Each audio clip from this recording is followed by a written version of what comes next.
when I was actually like reading it and all, you have mentioned a lot. I think a lot of the emphasis in your book was about about the work culture and the way we work, or the way the current work culture has to be evolved. So, can you kind of, for the benefit of the entire group who has not yet read the book, can you just throw a little bit around the work culture and how do you see this work culture evolving over the years? So already because of COVID, a lot of things changed and still changing. So how do you see it in the future? Period? Sure. See, I thought that straight getting into the topic of discussing challenges won't be justified if I do it, straight away. So I thought of taking a step back and discuss history. So there I, gave a bit of a background view of how work looked like, the inception of work and how it evolved. Because there is a saying that if you understand history, and that helps you in understanding the future.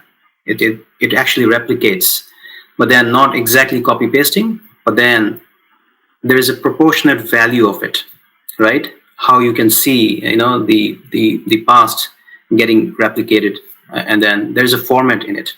Anyways, so I thought of really getting into the work culture or how its evolution, and I have a chapter for it. It's a very small chapter.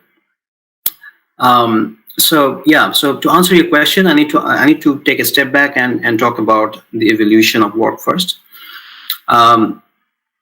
Work, if you really look into the history of work, you will see it all started during the time of the Industrial Revolution, right? Before Industrial Revolution, majority of the population, majority of the world population was only doing farming, right? Majority of the population was into farming. It's only after the Industrial Revolution you saw factories coming up, enterprises, industries coming up. And there, you saw the concept of worker, right? So the concept of work is just an extension of factory. To say it, I have mentioned it in my book as well.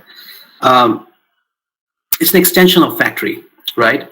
And then there's a huge shift of people moving from the rural communities to the urban communities, in search of work, because they were hired at an enormous rate at that time because of the necessity. People left farming on a huge scale and have joined factories and farming, and the concept and the culture of 9 to 5 was beginning to take shape. So obviously it was not 9 to 5, it was obviously some 16 hours back then, and then came down to 10, 12, and then now it's legalized to be 8. But then there was a huge interest, because the money was good for people, and then people moved from rural to urban communities, and then that also helped the culture in a different way. It actually helped the city planning. The city planning has been given much priority because so many people coming into one place, right? You have to have a good planning for city. And then obviously the requirement of food and everything came into picture. But then, necessity is the mother of invention, right? So because of that pressure, a lot of development happened. We saw steam engine coming into place at that time, right? Invention of steam engine. And then that actually facilitated more in terms of transportation of goods, right? So thereby the import and export thing got resolved. The problem associated with import-export got resolved. I'm just talking about the positive sides. Obviously, there are downsides to it. Not to say there are child labor and all other things, because legal systems were not in place at that time. Child labor was a huge issue. And then there were cultural issues about people, getting into a day job, away from family, all sorts of things, right? But then, as you can see, there's a shift in culture when something happens in terms of revolution, right? And then we saw the second revolution, which is the PC revolution, which is 1980s, the early 1980s. You saw PC, right? For the first time, technology, personal computers. And then that actually enabled, you know, the term called talent. For the first time, workers being called talent. The workers are normal workers. They have been given a special title, special respect. Now, companies also started thinking in a different way because of the change in culture. Companies really started fighting with each other to get the best talent from the market, right? It's no more the company's goal to do something, to achieve something. Now it has become more of an employee centric, right? So now, obviously, now employees put forward their interest first and then company's interest. So this culture was not there. It was always company's interest first, right? So there was a change in culture. And I would like to name someone called Herman Miller. He is a business tycoon in America, and he actually coined the term action office, right? If you search action office, it's about, he's a furniture tycoon basically. He has a lot of furniture chain all over the world. He first actually thought about designing the working space. Literally, if you go and search Herman Miller, you will see his models and designs. He actually came up with this, beautiful structure of how an employee should sit, where they should sit, what area to be given to them, and what position, all sorts of things, right? He also have given a good module of how you can bring your home to office, right? That kind of culture. But that has horribly gone wrong. Now you can see people sitting in cubicles side by side without any space, right? You have used such a good idea in a wrong way. As you can see, whenever there is a cultural shift, right? Say industrial revolution, or say the PC revolution, it gives us an opportunity to really do the things in a proper way. Otherwise, it can go wrong, right?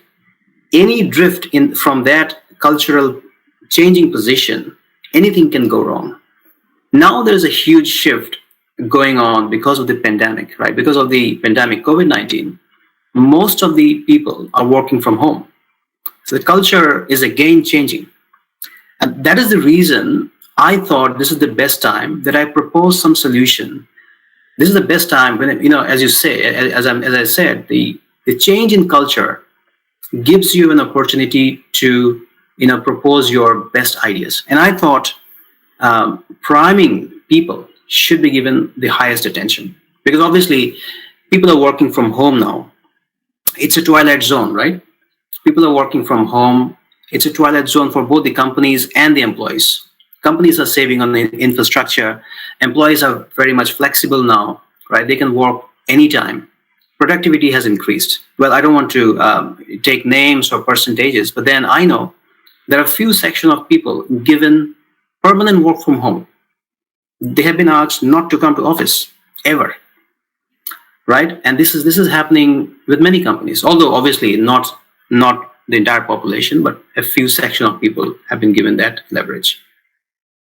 But then this twilight zone is going to be gone after a while, right? And we need to devise our solution right now. And I thought, let me take charge and talk something from people's perspective. So this is what actually drove me to write the book.